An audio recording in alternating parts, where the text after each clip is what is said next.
Ouais, Parashat Shemot, on commence cette semaine, ce nouveau Sefer Torah. Et bien sûr, on sait que la Torah, elle raconte jamais rien pour rien. C'est que la Torah, c'est pas un livre, c'est pas un journal, ça ne nous raconte pas des informations. Akadosh Baruch Hu, il fait pas un miracle s'il n'y a pas un but précis pour ça. Ça veut dire que Akadosh Baruch Hu, il a créé dans le monde qu'est-ce qu'on appelle le Teva, la nature. Et s'il y a quoi que ce soit qui change et qui sort de la nature, c'est seulement pour une raison particulière. Et si maintenant Akadosh Baruch Hu, il écrit cette histoire dans la Torah, ça veut dire qu'il y a précisément une leçon à tirer pour nous, pour les générations à venir. Il y a dans la paracha de Parashat Shemot une histoire qui a l'air complètement anodine, mais en vérité, elle est très grande. C'est l'histoire de Moshe Rabbeinu. La Torah nous raconte que Yocheved, elle a caché Moshe Rabbeinu pendant 3 mois. Et le Midrash nous raconte, on sait tous, que au moment où Moshe Rabbeinu il est né, le pasuk qui dit Vatere oto kitov, et elle a vu qu'il était bien, Vatitzpene ou shlosha yirachim, et Yocheved elle a caché pendant 3 mois. Et la Torah nous dit qu'elle n'a pas été capable de le cacher plus que 3 mois, alors automatiquement elle a mis dans le Nil après 3 mois. Chachamim nous explique dans le Midrash qu'est-ce que ça veut dire que Vatere oto kitov. Alors vous savez que Moshe Rabbeinu il avait 7 noms. Un des noms de Moshe Rabbeinu il s'appelait comment? Tov ou bien Tuvia. Pourquoi il s'appelait Tov ou Tuvia? Alors parce que quand il est né Moshe Rabbeinu, généralement les bébés ils sont tout écrasés comme ça, ils ont la tête écrasée. Moshe Rabbeinu quand il est né, c'était tout beau. Petit bébé mignon, malgré que sa maman elle avait 130 ans quand il est né Moshe Rabbeinu. Imaginez-vous, 130 ans Yocheved, et pourtant le bébé il est né tout fait, terminé, entièrement magnifique. De plus, le Midrash il nous dit, et comme ça que Rashi nous ramène, que Besha'a Shenolad Moshe Itmala Bait Kulo Or. Rashi ramène la Gemara dans Masechet Sota, où la Gemara il dit qu'au moment où Moshe Rabbeinu il est né, toute la maison s'est remplie de lumière. Alors la question elle est, bien sûr, pourquoi la Torah nous raconte cette histoire que Yocheved a gardé Moshe Rabbeinu 3 mois dans la maison? Ok. La Torah nous raconte combien de biberons il prenait Moshe Rabbeinu. La Torah nous raconte combien de couches Yocheved a changé Moshe Rabbeinu. C'est pas très très intéressant. Qu'est-ce que ça a servi qu'on a su que Moshe Rabbeinu, il était gardé pendant 3 mois? À quoi ça a servi de nous apprendre pour nous que Moshe Rabbeinu, la maison s'est remplie de lumière? Et venons, on va dire, allez, c'est important pour nous de savoir que Moshe Rabbeinu, depuis qu'il était petit, il était un enfant extraordinaire. Pourquoi la Torah, elle a besoin, Kadosh Baruch Hu, il a eu besoin de faire un miracle particulier, qu'au moment où Moshe Rabbeinu, il est sorti du ventre de sa maman, toute la maison, elle s'est remplie de lumière. À quoi sert ce miracle? Kadosh Baruch Hu ne fait pas un miracle s'il n'y a pas un besoin très particulier. Alors ce soir, on sait que c'est la Hiloula du Baal HaTanya. Et dans le Baal HaTanya, c'est le père de la Chassidoute pour beaucoup, en tout cas pour la branche Lubavitch. Il y avait à son époque un grand contemporain au Baal HaTanya, le Maor Enaim, Rab Nachum de Tchernobyl. Et le Maor Enaim, il a écrit un livre incroyable. Et là-bas, dans ce livre, il pose ces questions. Et il dit, qu'est-ce que ça veut dire et c'est quoi ça nous apprend que la lumière, elle a éclairé, ébloui la maison? Qu'est-ce qu'on a gagné avec cela? Il dit le Maor Enaim, Or Shebara Kadosh Baruch Hu Beyom Harishon. Il dit, vous savez, que c'est marqué dans le pasuk, Vatere Oto Kitov. Et elle a vu qu'il était beau. Tov, c'est beau. Alors, il y a un principe dans la Torah, que quand on trouve un mot, si on veut savoir pourquoi la Torah, elle répète ce mot, et quelle est la connexion de ce mot, il faut repartir à la première fois que la Torah, elle utilise ce mot, et si on arrive à trouver la première fois que la Torah l'utilise, avec cette fois-ci, alors on est capable de faire une connexion. Nous dit le Maor Enaim, c'est où la première fois que la Torah, elle parle du mot Tov, que la Torah, elle parle que c'était beau. Alors il nous dit, le Maor Enaim, c'est marqué dans la Torah, La Torah nous parle de beauté au moment où Akadosh Baruch Hu, il a créé la lumière. Au moment où Akadosh Baruch Hu, il a créé la lumière. C'est marqué dans le Maor Enaim. Or Shebara Akadosh Baruch Hu Beyom Harishon. La lumière que Akadosh Baruch Hu, il a créée la première jour. Alors on va expliquer. Vous savez que c'est marqué le premier jour. Vayi Erev, Vayi Boker Yom Echad. Et ce fut la lumière, le noir, l'obscurité. Ce fut la journée, le premier jour. Maintenant, vous comprenez que le premier jour, il n'y avait pas de soleil. Pourquoi il n'y avait pas de soleil? Parce que le soleil a été créé quand? Que le 4e jour de la création.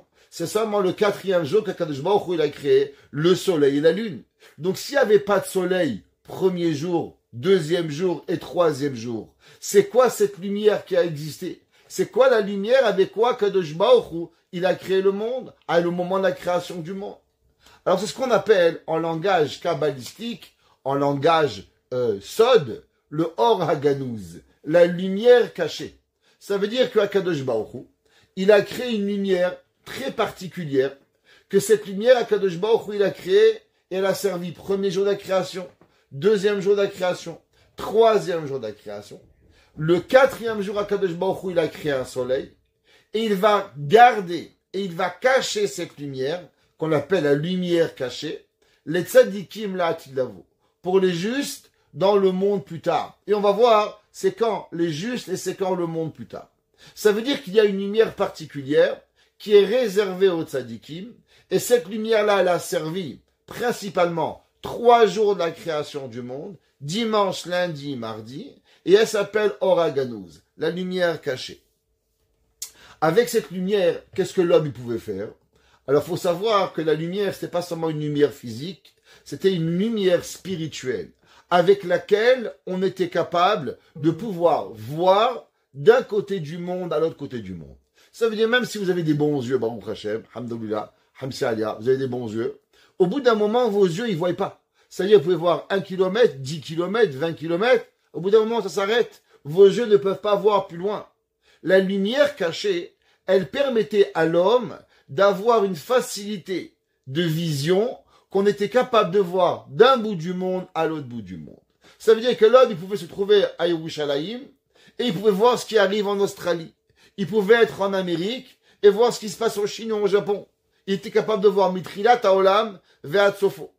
Seulement, c'est marqué dans le Midrash, et c'est marqué dans le Maor Enaim, qu'au moment où Akadosh Baruch Hu, il a vu cette lumière, il dit waouh! Maintenant, vous comprenez qu'avec une lumière, s'il y a des choses belles à voir et des choses mauvaises à voir. Exemple, il n'y a pas longtemps, vous savez, on a inventé un nouveau système. Quel nouveau système? Être capable de pouvoir voir à travers les habits. On peut voir à travers les habits d'une personne. Quand vous passez, vous savez, la sécurité, des fois, ils vous demandent de mettre les mains comme ça. Ils vous feront dans une machine qui tourne. Ben, vous savez, cette machine, elle est capable de voir à travers vos habits. Et malheureusement, qu'est-ce qui s'est passé? Alors, il y a beaucoup de gens qui font des photos, et après, ils vendent des photos pas de sniout. C'est un grand problème à la vie privée. Beaucoup de cours ont été donnés, parce que malheureusement, on est capable de voir sur nous, ils peuvent nous mettre à nu, et capable de voir. Alors, au moment où Akadosh Baruch Hu, il a créé cette lumière, il dit pour les tzadikim, c'est magnifique. On va être capable de voir d'un côté du monde. Vous imaginez, on serait à Montréal, et on serait capable de voir Avobadia Yosef, en train de donner le cours. On serait capable de voir le Rav Chaim Kanievski. On serait capable de voir le Beth Amikdash de chez nous à la maison. Imaginez, vous êtes chez vous à la maison, à la place d'avoir une télévision. Aujourd'hui, on comprend. Qu'est-ce que ça veut dire un satellite? On est capable de voir. Eh bien, sans satellite, on est capable de voir dans le monde entier. Akadosh Baruch Hu, il a dit, mais c'est dangereux ça. Pourquoi c'est dangereux? Parce qu'on peut être capable d'un côté de voir d'un côté du monde, à l'autre côté du monde. Alors si on pourrait avoir un danger d'un côté du monde à l'autre côté du monde, alors Chas Veshalom, Dora Maboul, Dora Palaga, ils pourront mettre cette lumière à mauvaise essence. La même façon qu'on a toujours expliqué que tout ce que Akadosh Baruch Hu crée, il y a le bon et le moins bon. Et Akadosh Baruch Hu donne. Alors Hachem, il a vu que cette lumière magique, elle peut être malheureusement être utilisée à mauvaise essence. Et c'est pour ça que Akadosh Baruch Hu, il a caché cette lumière. Nous dit le Maor Enaim, le Rab Nachum de Tchernobyl, et il dit Vera Shema Seem Mekulkalim. Il a vu à combien les gens ils vont fauter. Ama Vegan Azme. Akadosh Baruch Hu, il est venu. et il a caché cette lumière. Comme c'est marqué dans le pasuk dans Iyov, Vaimana mereshaim oram. Il dit le verset dans Iyov qu'Akadosh Baruch Hu, il a caché des mécréants la lumière. Il dit le Maoranaim, de quelle lumière on parle? Pourquoi vous pensez qu'Akadosh Baruch Hu, il a éteint la lumière des Reshaïm? Non. Cette lumière, ce qu'on appelle le Or Aganouz, il a été caché des mécréants. À l'inverse, les tzadikim, que eux, ils vont faire bonne escience avec cette lumière, alors Akadosh Baruch Hu leur a laissé. C'est pour ça que c'est marqué, Vayar Elohim et Haor Kitov. Et Dieu, il a vu la lumière Kitov, qu'elle est bien. Dit le Maorenaïm, au moment où Moshe Rabbeinu, il est né, qu'est-ce que c'est marqué? Le passage qui dit, va tere oto Kitov. Les mêmes mots, Kitov. Et au moment où on a créé la lumière, c'est marqué quoi? Vayar et Elohim et Haor Kitov, Kitov. Pourquoi Kitov, Kitov? Dit le Maorenaïm, de là, on sait qu'au moment où Moshe Rabbeinu, il est né, alors Akadosh Baruch Hu, il a donné dans Moshe Rabbeinu quoi? Donné cette lumière, ce qu'on appelle la lumière de Or Aganouz.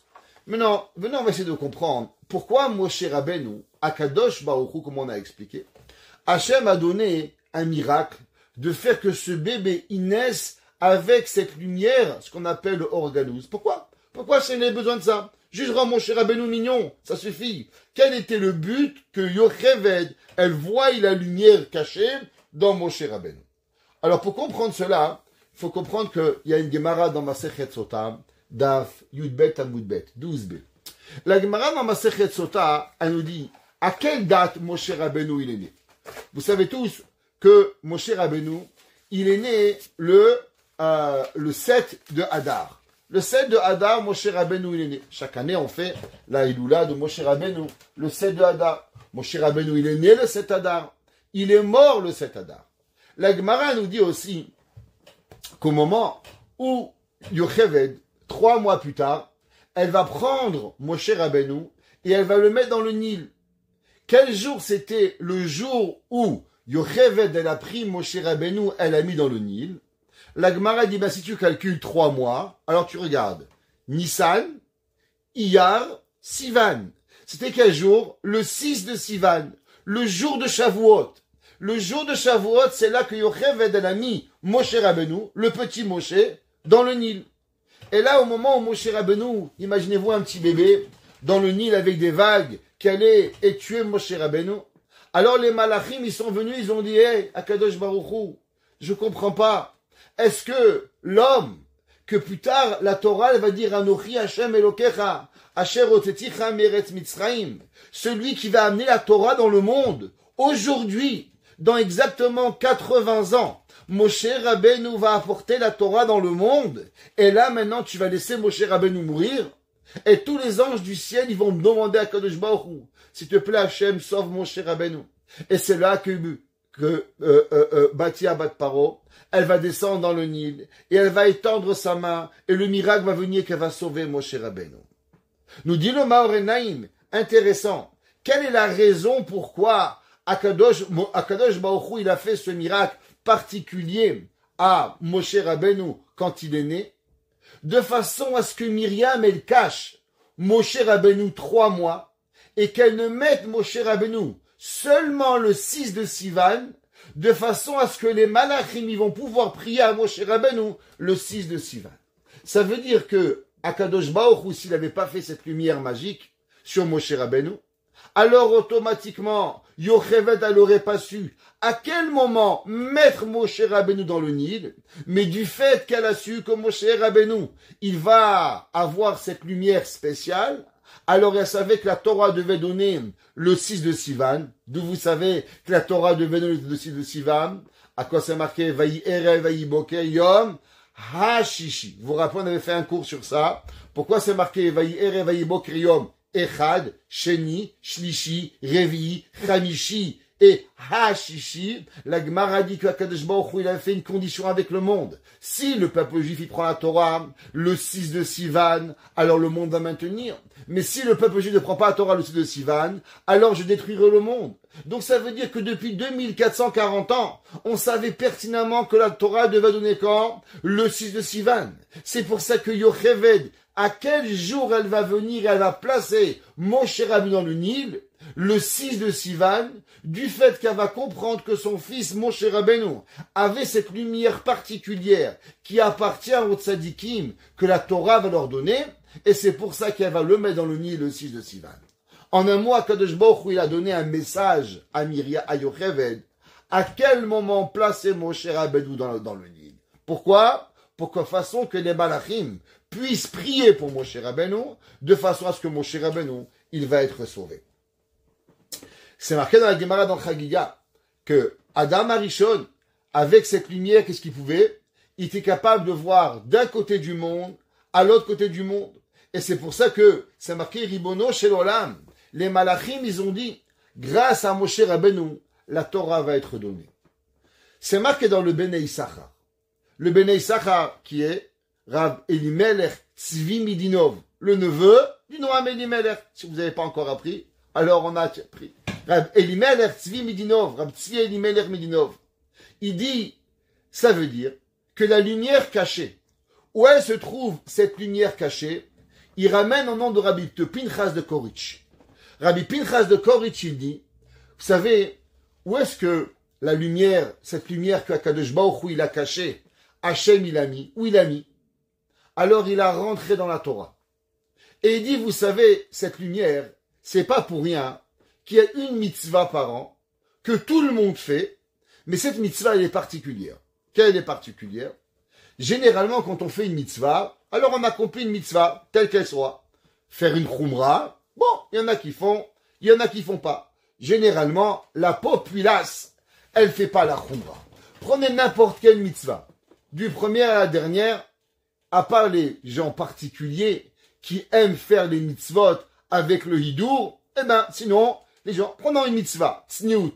Les gens, ils vont pas commencer à faire toutes les khumrot dans la tzniout. Monsieur le rabbin, c'est permis ou c'est interdit? C'est bien, on fait pas. Les gens, ils font la tfila. C'est combien on doit prier? Qu'est-ce qu'il faut faire? On prie. On n'essaie pas de faire plus que ce qu'on doit. Faut être émettre dans la vie. Prenons Shabbat.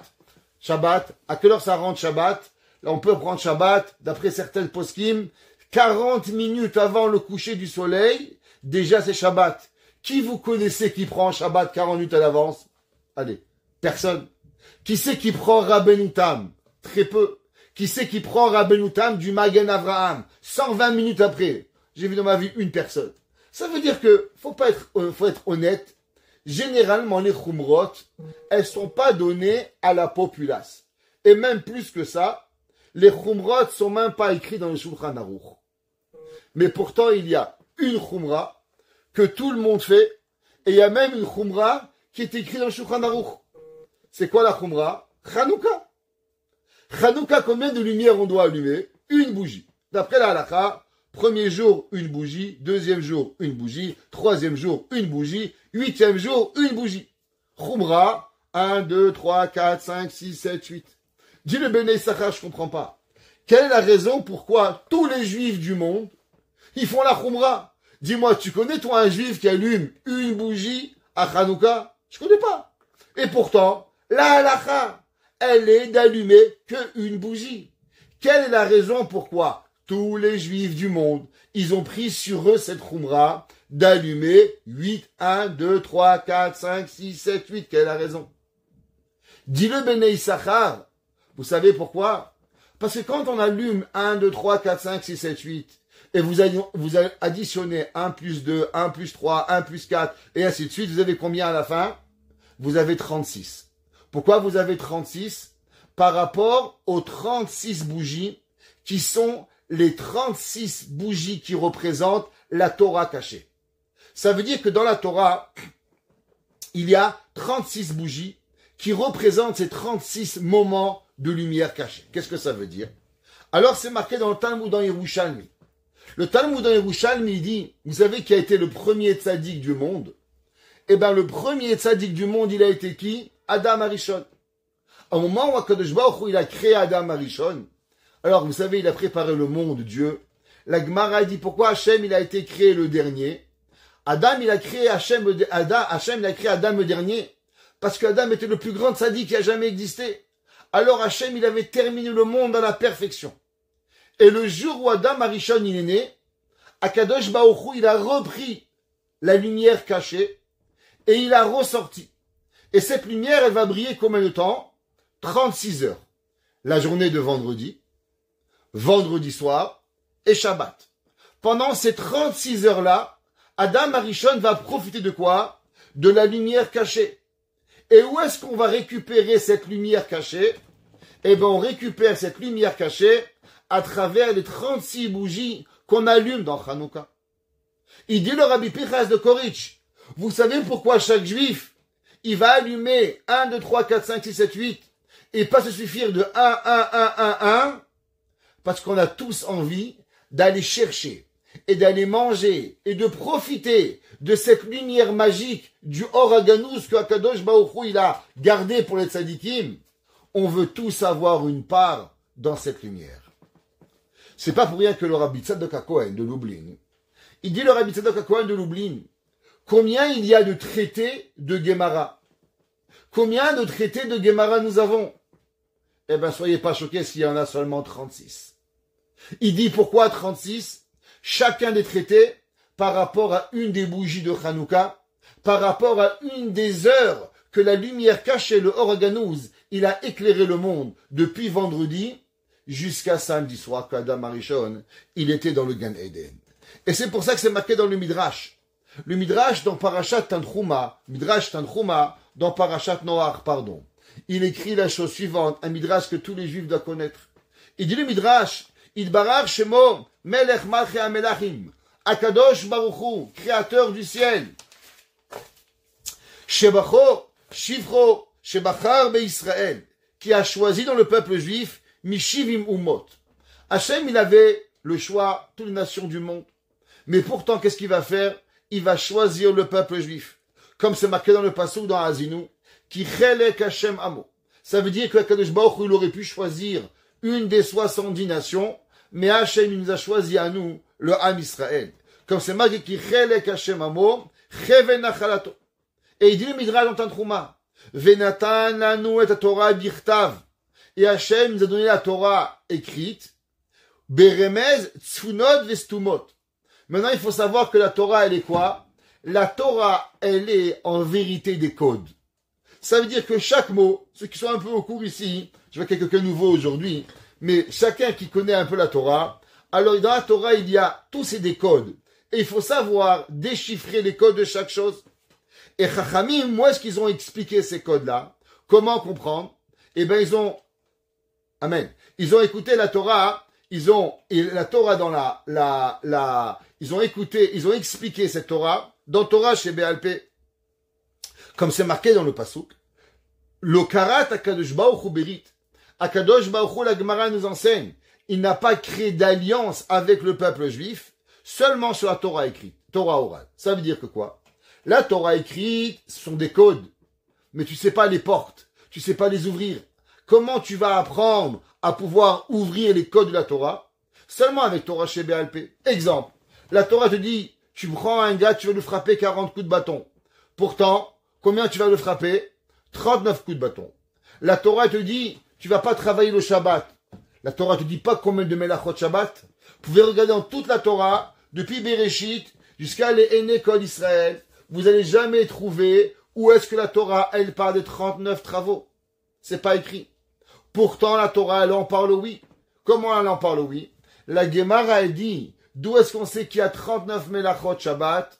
À cause c'est marqué, Ele Hadevarim Asher Diber Moshe. Ele, c'est combien la valeur numérique de Ele? 36. Devarim, qu'on parle de pluriel, Devarim, Davar 1, Devarim minimum 2. Donc 36 plus 2, 38. C'est marqué Ele Ha-Devarim et Ayedia, 39 Melachot. C'est si vous n'avez pas Torah chez Béalpé, même pas dans les rêves vous allez avoir à pouvoir savoir qu'il y a 39 Melachot Shabbat. La Torah dit le Tevar ou Esh Bechol Moshvotechem. Le Shabbat, tu n'auras pas le droit d'avoir du feu. Pourtant, la Torah dit attention. C'est pas que Shabbat t'as pas le droit d'avoir une plata. L'inverse. Celui qui mange pas chaud Shabbat, il est un apikoros, il croit pas en Dieu. Qu'est-ce que ça veut dire ne pas avoir du feu Shabbat? C'est de ne pas faire du feu durant Shabbat. Mais avoir du feu qui a chauffé depuis avant Shabbat et qui brûle Shabbat, alors ça fait partie du judaïsme. Rabbeinu Zerach Levi, le Baal HaMaor, il dit, pourquoi le peuple juif est tellement attiré à la coutume d'Adafina, du Tcholent, du Chamin. C'est quoi cette histoire? Ah, dans tous les juifs du monde. Les séfarades, on mange du couscous, on mange du saumon. Les shkenazim, les pauvres, on peut rien faire pour eux. Ils mangent du gefilte fish. Ben, c'est une maladie. On peut rien faire, les pauvres. C'est comme ça. Bon, c'est pas si pire, bon, mais quand même. Mais regardez, intéressant. On a différents plats. Mais Shabbat midi, tout le monde mange quelque chose qui ressemble. Dafena, Cholent, Srena. C'est quoi cette histoire? Il dit Rabbeinu Zerach et Alevi, le Baal HaMaor, parce que vous savez comment on prouve que la Torah, elle est avec nos Chachamim, du fait que la Torah a dit Lotevar ou Eshbechon Moshvotechem. Et les Tzedukim y disaient que tout celui qui laisse un feu allumé Shabbat, alors il transgresse Shabbat. Et Chachamim, ils ont dit non, c'est faux. C'est seulement celui qui fait du feu Shabbat. Mais laisser un feu allumé depuis vendredi, avant Shabbat et qui va brûler Shabbat, c'est moutard. Alors pour prouver que nous faisons pas comme les Sadducéens, les Tzedukim et les Baïtoussim, et nous croyons à Torah chez Béalpé, c'est pour ça que tous les Juifs du monde vont avoir à manger Shabbat matin quelque chose de chaud pour prouver qu'ils appartiennent au Ham Israël qui croit à Torah chez Béalpé. Ça veut dire le petit Français là, qui croit qu'il va manger le poulet le Shabbat matin. Non, moi je mange du poulet rôti. Mon frère, ton poulet rôti t'amène à devenir un baïtoussi, à demander un tzedouki. La Torah c'est quoi? De manger une tfina, de manger un cholent, de manger quelque chose de chaud le Shabbat, pour être sûr que ça arrive. Donc il dit le Midrash dans Tanchuma, c'est quoi les clés de la Torah chez Béalpé? Les clés de la Torah chez Birtav sont Torah chez Béalpé.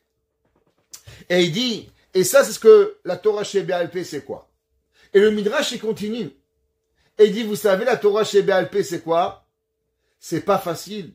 C'est difficile. Et il dit, Ve shehi kaché lilmod. Elle est même difficile à apprendre. La Gemara, la Halacha, la Chassidut, le Sod, le Zohar, le Pilpoul, les Rishonim. C'est pas facile. Mishtabura, Kaf HaChaim, Rabbi Yosef Karo, et apprendre. Tout ça c'est difficile. Et même plus que ça. Dit le Midrash, Veyesh bat sa'ar gadol. Ça prend avec beaucoup de difficultés. Beaucoup de souffrance, ça prend beaucoup de colle sur les pantalons pour apprendre Torah chez Béalpé. Les gens, ils croient, monsieur Rabbin, un petit cours, là. Vous pouvez faire un petit devar? Je peux dire un petit devar. Je prends quand même dans votre magasin, je vous dis, un petit cadeau? C'est quoi, ça, un petit devar? On est à la mode. Un devar Torah, c'est pas un petit devar. Qu'est-ce que ça veut dire? On peut pas faire des petits devars comme ça. Un devar Torah, c'est Amalut à Torah. S'asseoir, réfléchir, comprendre chaque chose, pourquoi elle a été enseignée. Et c'est même difficile d'apprendre la Torah. Shehu meshul ala chosher. Et il dit le Midrash, tu sais à quoi elle ressemble la Torah orale? Elle est considérée à la noirceur. Shenemar ha'am ha'olchim bachosher. Ra'u or gadol. Et il dit, tu sais, en vérité, l'homme, quand il commence à étudier la Torah orale, il comprend rien. Vous voyez, une Gemara, Mishnah, ça a l'air, mais complètement, on n'arrive pas à comprendre un mot. Il traduit une Mishnah. Après une Gemara, après Rashi, après Tosfot, après les Rishonim, après les Acharonim, et après il arrive à la il dit waouh, tout ça la Torah, et ben ça ressemble à un homme qui marche dans la ligne, dans la noirceur, et après il trouve une bougie, et de la bougie il trouve une flashlight, et après avec une flashlight, il arrive à découvrir un interrupteur, et là il peut voir. La Torah c'est pareil, au début c'est noir, au début c'est sombre, au début c'est difficile, mais après, qu'est-ce qu'elle arrive? Elle arrive à la douceur. Et il dit, El ou Baalei Talmud. Et il dit le Midrash, ça c'est ceux qui apprennent la Gemara, qui ont vu la grande lumière. Shakadosh Baruch me'ir enehem be'isur ve'eter be'tameh ou be'taor. La Torah, ça a l'air des fois les mêmes cas. Seulement un, il est permis, un, il est interdit. Combien des fois les gens m'appellent, Rav, permis ou interdit? Permis. Il m'appelle en demain, permis ou interdit? Interdit. Mais Rabbi, je comprends pas. Hier, on m'avait dit permis. Je dis, c'est pas la même chose. Hier, ça parle de ça, c'est permis. Demain, autre, tu m'appelles de ça, c'est différent. Ah, je savais pas comment c'était différent. C'est ça la différence. La Torah, c'est pas, on fait pas du gros. Le peuple juif, je veux dire, expliquer. Il a jamais été dans le gros. Toujours dans le détail. On n'a jamais vendu en gros chez nous.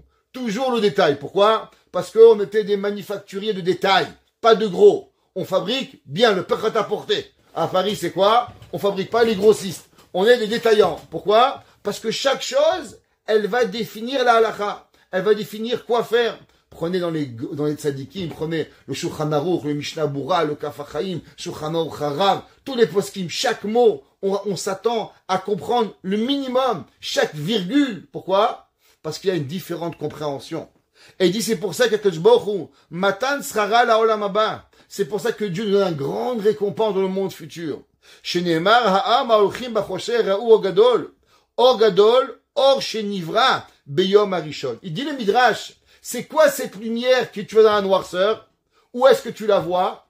Eh ben, grâce à l'étude de la Torah, tu vas retrouver quoi? La lumière que Akadosh Baruch Hu, il a cachée dans les 6 jours de la création. Chez Nignaz Akadosh Baruch Hu la Olamo, l'Olam Torah Shveapé Bayom ou Balayla. La Gemara dans les Darim. La Gemara dans les Darim, page la maîtrette. Alors vous savez, la Gemara a dit la chose suivante. Akadosh Baruch Hu a donné la Torah. Dans la Torah, il y a différentes façons de la Torah. On sait qu'il y a le Pardes, le Pshat, le Drash, le Remez et le Sod. Maintenant, malgré ça, on a expliqué hier, vous vous rappelez, qu'il y a encore 3 niveaux. On a expliqué au nom du Tanya, qu'il y a la Chokhma, il y a la Bina et il y a le Da'at. Chokhma, c'est l'information. Bina, c'est comprendre une de l'autre, comme on a expliqué, avec ce binyan, à travers ces connexions que l'on fait. Dans le langage de la Torah, comment il s'appelle la Bina? Comment elle s'appelle la Bina? Elle s'appelle le mot pilpoul. Qu'est-ce que ça veut dire pilpoul? Ça veut dire les palpels. Poser, répondre, amener une preuve. Prenez une page de Talmud. C'est quoi la page de Talmud? La Gemara demande une Mishnah. Sur la Mishnah, elle demande une question. Qui a dit qui a dit quoi? Pourquoi tu as dit? Comment c'est fait? Et la Gemara, elle parle de pilpoul. La Gemara dans Masechet Nedarim, page 38a, la Gemara dit ce cadeau de savoir blanchir la Torah, à savoir comprendre chaque chose comme il se doit. Pas seulement la réponse. Il y a des gens, meskenim, la vérité, ils me font de la peine. Monsieur le rabbin, c'est la halakha. À chaque fois que tu leur fais un cours, monsieur le rabbin, c'est la halakha. La halakha, c'est beau. Mais ce qui est encore plus beau, c'est comment arriver à la halakha. Comme on a expliqué hier, tu vois un bout de tissu, tu vois un bouton, tu vois un fil, et la personne qui est capable d'imaginer de faire un pantalon ou d'une robe avec un bout de tissu, un fil, un bouton, ça c'est la beauté. Toi, tu vas au prêt-à-porter, tu as le bouton, le costume, c'est pas aussi beau, parce que t'as pas d'idée, t'as pas de compréhension. Eh ben la Gemara a dit, le pile-poule, cette façon de pouvoir transformer quelque chose qui a l'air simple, en le passant par du compliqué, et en fin de compte, en arriver à trouver quelque chose de magnifique dans la Torah, ce pile-poule, à qui il a été donné. Vous savez, la Gemara a dit que le pile-poule, il n'a pas donné à tous les Juifs. Il a été donné à Moshe Rabbeinu et à ses enfants. Hachem a fait un cadeau à Moshe, et il lui a dit, Moshe Rabbeinu, tu sais, je vais te faire un cadeau. Du fait que tu t'es épuisé pour le peuple juif. Tu as toute ta vie donné ta vie au Ham Israël. Alors je vais te faire un cadeau qui s'appelle le pile-poule. Que tu vas être capable de créer tous ces liens dans la Torah pour pouvoir arriver. Tu peux parler de Nida, tu peux parler de Shabbat, tu peux parler de Sanhedrin, tu peux parler de Rosh Hashanah, et en vérité, on est capable d'interrelier et de relier tous les points. Qui c'est qui a reçu ce cadeau de savoir relier toute la Torah? La Gemara a dit c'est seulement Moshe Rabbeinu. Mais vous savez qu'est-ce qu'il s'appelle Moshe Rabbeinu? Moshe Rabbeinu, il s'appelle Ra'aya Mehemna. Il s'appelle un berger avec qui on peut faire confiance. La Gemara a dit que si Hachem Moshe Rabbeinu dit quoi? Que moi je vais profiter? Que moi je vais avoir ce cadeau? Non. Vous savez qu'est-ce qu'il a fait Moshe Rabbeinu? Moshe Rabbeinu, il a dit au peuple juif, le cadeau que Dieu m'a donné, je vous le partage. Ça veut dire que c'était pas Moshe Rabbeinu qui a eu la bonté de nous donner ce cadeau, alors automatiquement on n'aurait pas eu. C'est pour ça que la Gemara dans Megillah d'Avav, elle nous enseigne le principe que tout le monde connaît. Yagata ou matzata ta'amin. Yagata velo matzata ta'amin. Lo yagata velo matzata. La Gemara dit quand l'homme il se fatigue, alors il peut arriver. Yagata, tu t'es fatigué. Ou matzata, tu as trouvé. Ça dit quand l'homme il se fatigue, alors il peut arriver. La Gemara, de quoi on parle? Elou bedivre Torah. Ça parle à la Torah. Yagata, tu t'es fatigué. Velo matzata. Et tu as pas arrivé à ta'amin. Parce que c'est impossible que l'homme, il met des efforts et il n'y arrive pas. Pourquoi? Parce que c'est ça le cadeau que Moshe Rabbeinu nous a donné. Alors, vous savez, dans la Gemara, à plusieurs reprises, quand la Gemara, un des rabbins, il veut dire quelque chose, juste pour citer quelques références dans la Gemara Shabbat 101, Gemara Souka 39, Gemara Betsa 38, Gemara Choulin 98. La Gemara a dit, tous ceux qui veulent vérifier les références, la Gemara a dit que souvent quand un rabbin donnait un Dvar Torah, qu'est-ce qu'on lui dit bravo? Comment on lui dit bravo? On ne dit pas Rabbi Akiva bravo, Rabbi Shimon bravo. Vous savez comment on lui dit? Moshe, Shapir Ka'amart. Moshe, tu as bien dit. Et là, les commentateurs, le Rahaim Akadosh, le Shla Akadosh, Rabbi Nachman de Breslev, tous demandent la même question. Pourquoi on ne dit pas Rava bravo, Abaye bravo? Pourquoi on l'appelle Moshe? Pourquoi on l'appelle Moshe Shapir Ka'amart? Ça s'appelait pas Moshe, ça s'appelait Rava, Abaye, Rabbi Shimon, Rabbi Akiva. Quelle est la raison pourquoi on l'appelle Moshe Shapir Ka'amart? Alors, il nous dit les Mefarshim, au nom du Zohar. C'est marqué dans Tikkun et Zohar 69, 112. Et il dit la chose suivante. Vit pashtute ou bechol dara vedara. Il faut savoir que Moshe Rabbeinu, il s'est étendu à travers toutes les générations.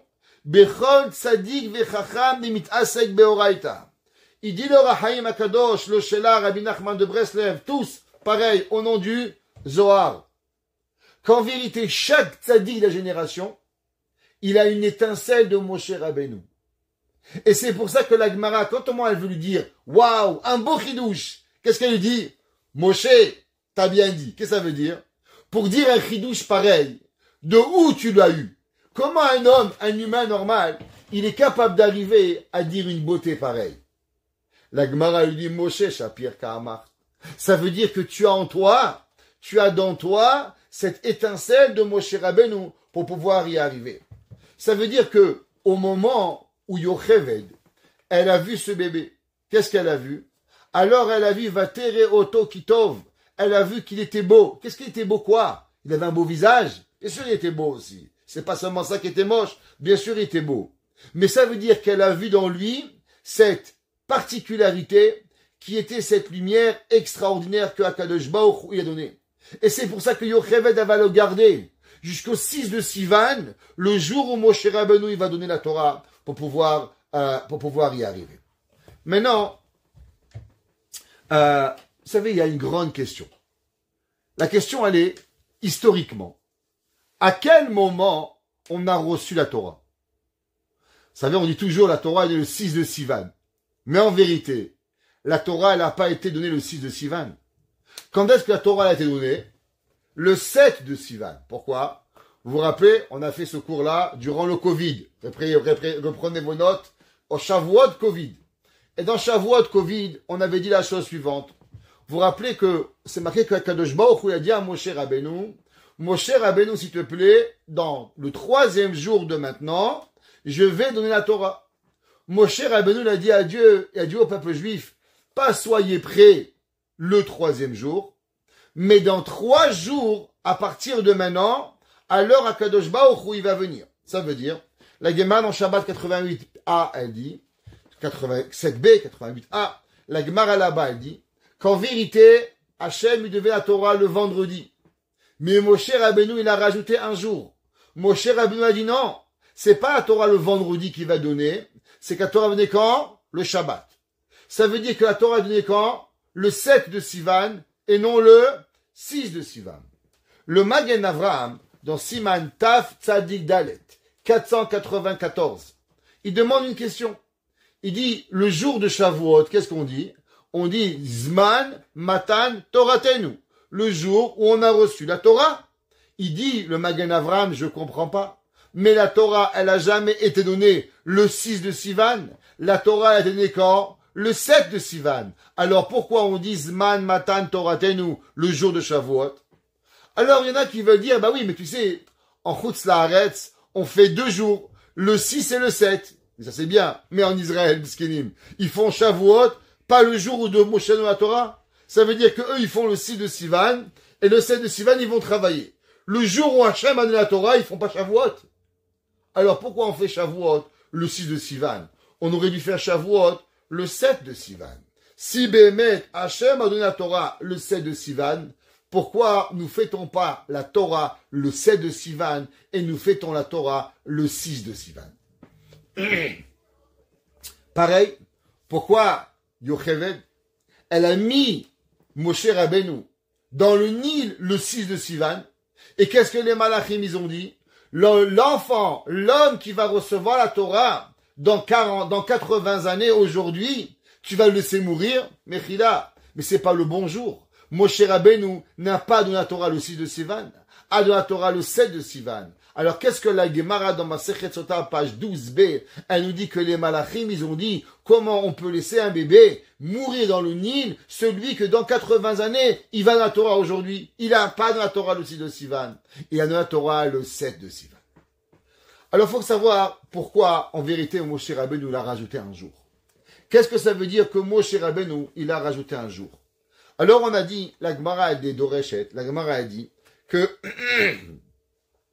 c'est marqué, Hachem il a dit à Moshe Rabbeinu, mercredi matin, il lui a dit, Lech el ha'am, va au peuple, vekidashtem ayom ou machar, et vous allez vous sanctifier aujourd'hui et demain. Donc en un mot, ça devait être mercredi, jeudi, et vendredi matin, ça devait être Matan Torah. Moshe Rabbeinu, il a dit, non. Qu'est-ce que ça veut dire, ayom ou machar?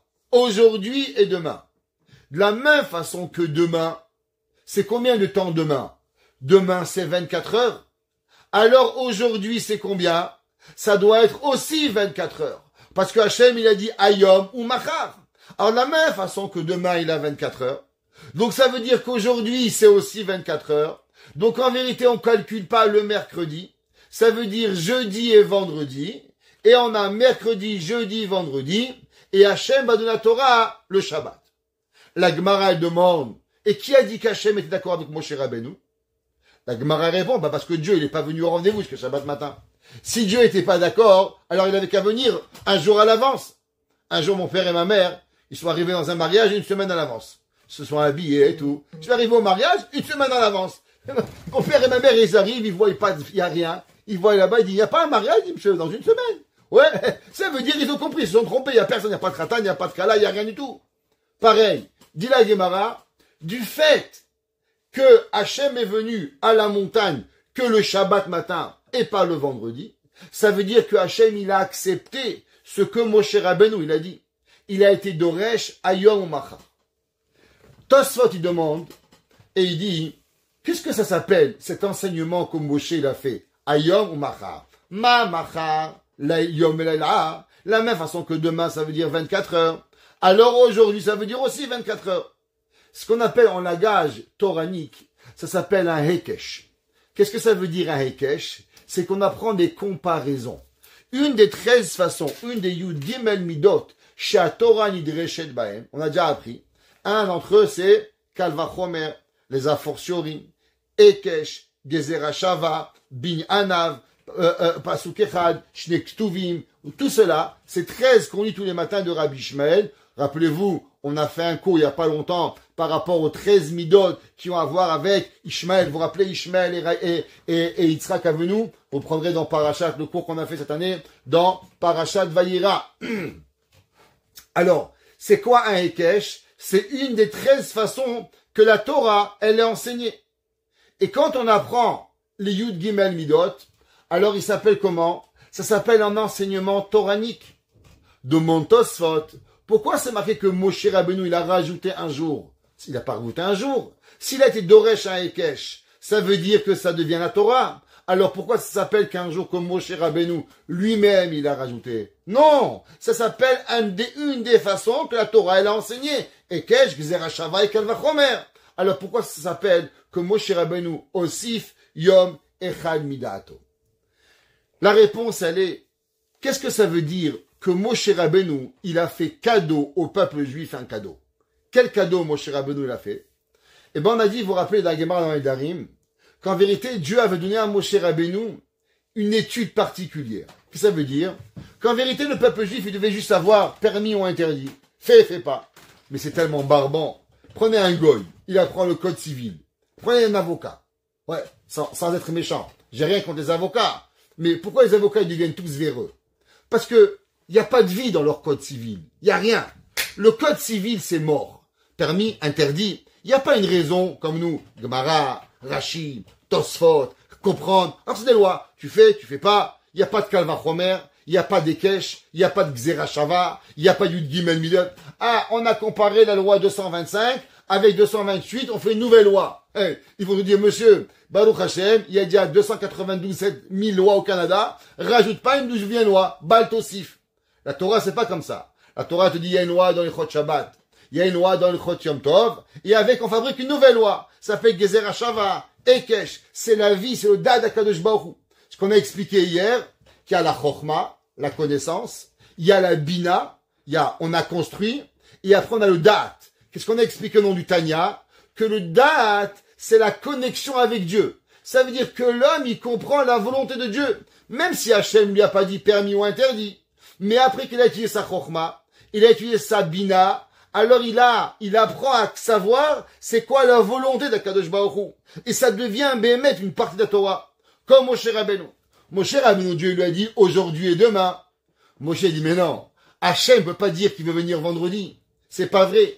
Quelle est la volonté de Dieu? C'est qu'il veut venir en vérité Shabbat. Ça veut dire que tu as utilisé ta Chochma, ta Bina, pour arriver à un date supplémentaire qui est d'arriver à la volonté de Akadosh Baruch Hu, de ce que tu veux. Ça, c'est ce que Hachem, Moshe Rabbeinu, il a donné à Am Israël. Ça veut dire, à quel moment Moshe Rabbeinu, il a transmis cette beauté extraordinaire au peuple juif? Que quoi? De ne pas apprendre des lois de la Torah, juste des lois. Permis, interdit. Comme un code civil. C'est barbant, c'est saoulant. Ça rend pas intelligent. Eh ben, vous savez, c'est quel jour? Le 6 de Sivan. Le jour où Moshe Rabbeinu, il a dit au peuple juif, attendez, la Torah, c'est pas seulement un permis, un interdit. La Torah, c'est d'avoir ce date, cette connexion avec Dieu, de comprendre ce que Hachem, il veut de toi. Ça veut dire qu'Hachem, Moshe Rabbeinu, le 6 de Sivan, qu'est-ce qu'il nous a fait cadeau en vérité? Le 6 de Sivan, Moshe Rabbeinu nous a donné la Torah orale. Ça veut dire que même avant la Torah écrite, qu'on a reçu le 7 de Sivan, Anochi Hashem Elokecha, mais qu'est-ce qu'on a reçu le 6 de Sivan? Le 6 de Sivan, on a reçu la Torah orale. C'est pour ça que les Malachim, quand ils ont vu Moshe Rabbeinu dans le Nil, ils ont dit à Kadosh Baruch Hu, Moshe, Hashem, comment tu vas vouloir tuer cet enfant que celui dans 80 ans, il va donner la Torah? Quelle Torah? Pas la Torah orale, pas la Torah écrite, parce que c'est vrai. La Torah écrite, elle a été donnée le 7 de Sivan. Mais la Torah écrite sans Torah orale, elle est quoi? Elle est nulle, elle est noire, elle n'a pas de beauté, elle est même barbante, on dirait un Astérix. Mais comme la Torah, elle devient magnifique, que chaque mot, il devient une lumière, que chaque lettre, elle prend un envol, que chaque mot, il devient quelque chose qu'on n'a même pas d'idée. À travers quoi? Eh bien, à travers la Torah orale. C'est pour ça que Moshe Rabbeinu, quand est-ce qu'il a donné la Torah orale? Le 6 de Sivan. Torah écrite, le 7 de Sivan. C'est pour ça que quand est-ce qu'on fabrique, on fait Shavuot? Eh bien, vous savez quand est-ce qu'on fait Shavuot? On fait Shavuot le 6 de Sivan et pas le 7 de Sivan. Parce que si on fêtait le Shavuot le 7 de Sivan, ça voudrait dire qu'on comprend que la Torah, elle est sec. Elle est sèche. Mais nous, on veut pas une Torah sec. Nous, on veut une Torah brillante. On veut une Torah qui vit. On veut une Torah à savoir qu'est-ce qui arrive, qu'est-ce qui est bien, qu'est-ce qui est pas bien. Vous vous rappelez l'histoire que je vous ai racontée avec le Rav qui avait demandé est-ce qu'on a le droit de mettre un pantalon sous une jupe ou pas? Et qu'est-ce qu'il avait répondu, le Rav Kenning? Hier, c'était ça là. Alors on raconte cette histoire, vous vous rappelez le Rav Kenning. Et le Rav Kenning, il avait participé, il avait dit mais je comprends pas la question. Est-ce que le pantalon, il approche à Dieu ou il repousse de Dieu? Qu'est-ce que ça veut dire? Ça veut dire qu'il dit que dans la vérité, la Torah, c'est pas seulement permis ou interdit. Tsniout, pas tsniout. Ça, c'est mort. Ça, c'est une loi. Ça, c'est pas intéressant quand tu brûles un stop, tu vas à la cour. Oui, j'ai le droit, j'ai pas le droit. Mais la Torah, il y a plus que ça. Il y a qu'est-ce que tu veux avec ta Torah. Ça veut dire, est-ce que tu as ton da'at? Est-ce que tu as été kashrut avec Hachem? Oui ou non? Ça, c'est ce que Kadosh Baruch Hu veut. Et c'est ça que Moshe Rabbeinu, il a dit, attention mes enfants. Avant même d'écouter Anochi Hachem Elokecha, vous savez qu'est-ce que je vais vous apprendre? Je vais vous apprendre une autre Torah. Ça s'appelle la Torah orale. Maintenant, on a compris ça. On va accélérer un petit peu parce que le temps il est passé, j'ai pas vu le temps passer. Alors vous savez que il y a une fameuse question. Pourquoi Kadosh Baruch Hu, il a commencé la Torah avec la lettre bête? Ouais. Pourquoi Hachem, il n'a pas commencé le monde avec la lettre Aleph? C'est marqué que toutes les lettres sont venues. Ils ont dit à Dieu, s'il te plaît, je voudrais que la Torah elle commence par moi. Le taf, non, tata, c'est qu'il est arrivé le bête. Il a dit ok. Le Aleph, il a dit et moi, je mérite pas. C'est marqué que pendant 2448 ans, le Aleph, il râlait. Le Aleph, il disait, moi je veux que la Torah elle commence par moi. Je suis le plus petit. Pourquoi tu as commencé par le bête et t'as pas commencé par le Aleph? Alors, qu'est-ce que ça veut dire Aleph et qu'est-ce que ça veut dire bête? Alors, pour comprendre cela, on va comprendre un Mahamar du Harizal. Le Hari Akadosh, il écrit et il dit, vous savez qu'il y a ce qu'on appelle les 4 Olamot. Il y a les 4 mondes. Il y a le monde le plus haut, ça s'appelle le Olam HaAtzilut. Après, il y a le monde de Beria, Yetzira, Atziya. Ce qu'on appelle Abia, les 4 Olamot. Et il dit, Akadosh Baruch Hu, en vérité, vous savez pourquoi il a commencé par le bête? Parce qu'il a commencé par le monde Aberia. Parce que si Dieu il avait commencé le monde avec le monde Aleph, alors ça ressemblait à Atzilut. C'est quoi Atzilut? Atzilut, c'est la vie d'Hachem. Kaviachot, ça veut dire, c'est être avec Dieu à une proximité tellement grande que automatiquement tu disparais. Comme ce qu'il a dit Einstein. Einstein, il a dit, le jour où tu voyages à la lumière, eh bien, tu deviens lumière. Ça veut dire que qui c'est qui peut voyager à la lumière? C'est seulement la lumière.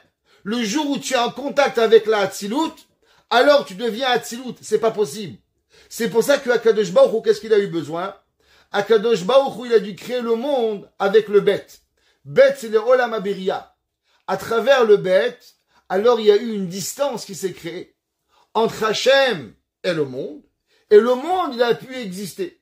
Et cette existence-là, elle a fait qu'on peut arriver. Pareil, un homme, pour pouvoir voir le soleil, qu'est-ce qu'il a besoin? Pour pouvoir voir le soleil, il a besoin de mettre des lunettes de soleil. Je comprends pas. Pour voir la lumière, tu prends du noir. C'est ça la chorma. Ça veut dire que quand c'est trop lumiéreux, trop de lumière, alors tu brûles tes yeux. Mais quand tu vas mettre de la noirceur sur tes yeux, alors tu vas être capable de voir la lumière.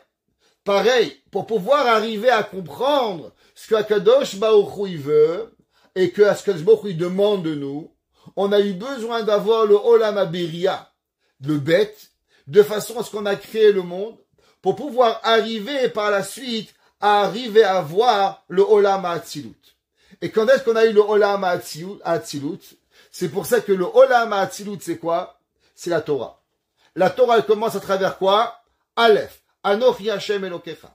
Ça veut dire que quand le monde a déjà été créé, que le monde, il a une existence telle qu'on la connaît, Yetzeratov, Yetzerara, manger, boire, dormir, donc on est existant à travers cette Beria, alors c'est là que Akadosh Baruch Hu, il a pu envoyer cette lumière extraordinaire qui s'appelle comment? Olam HaAtzilut, la lumière de la Hatzilut, et c'est pour ça qu'on a pu avoir le Aleph d'Akadosh Baruch Hu. Maintenant, regardez même plus fort que ça. En vérité, cela, il a déjà été mentionné dans la première passage de la Torah.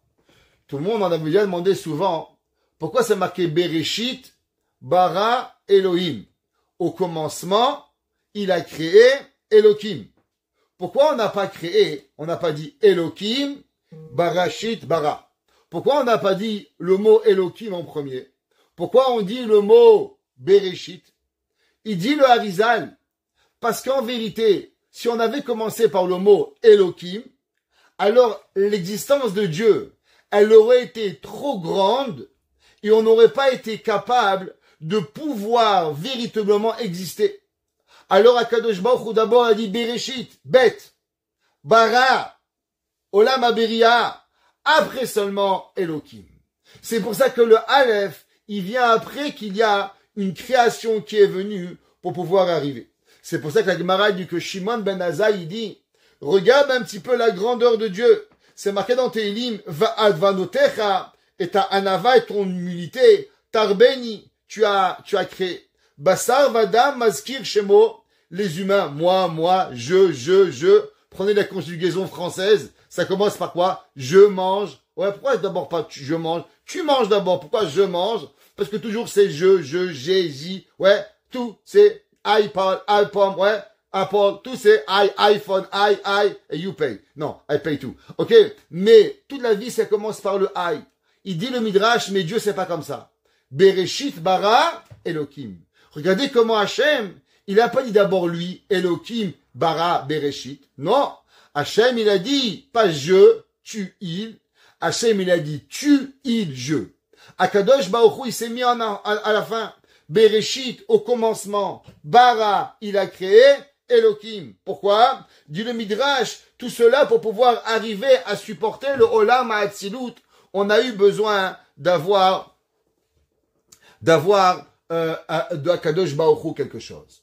Ça veut dire que, qu'est-ce que ça veut dire? Ça veut dire que pour pouvoir arriver à cette lumière, on a besoin d'avoir précédemment Akadosh Baruch Hu. C'est marqué un Midrash dans Yeshaya Hanavi. Dans Yeshaya Hanavi, c'est un pasouk qui a apporté énormément de confusion et chas v'shalom de le lire à la façon chrétienne. C'est un des versets que les chrétiens ou les crétins, ils s'en sont servis pour pouvoir faire du mal aux juifs. Et je vais expliquer. Il y a un principe de base dans la Torah qui est un des 13 principes de foi. Chez Zot à Torah, l'otee mukhlefet, que la Torah, elle va jamais changer. Velote Torah acheret me'et barar shemo.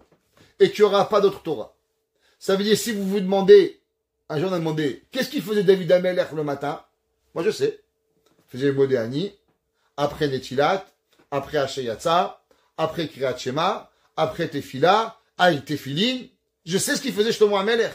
Pareil, Yirmiya Hanavi, Yeshaya Hanavi, je sais, la Torah ne va jamais changer. Si vous me demandez, Rabbi, qu'est-ce qu'ils vont faire les Juifs dans 5000 ans? Je vais vous répondre, Modéani, Netilat Tedaim, Hasheyatsa, Elokai Neshama, Tefilin, Kriyat Shema, Shmona Esrei. La Torah, elle va jamais changer. Qu'est-ce qui va se passer le 7e jour dans 50 millions d'années si ça existe? Yom HaShishi, Kiddush, Motzi. La Torah, elle va jamais changer. Ça, c'est le principe qu'il faut savoir.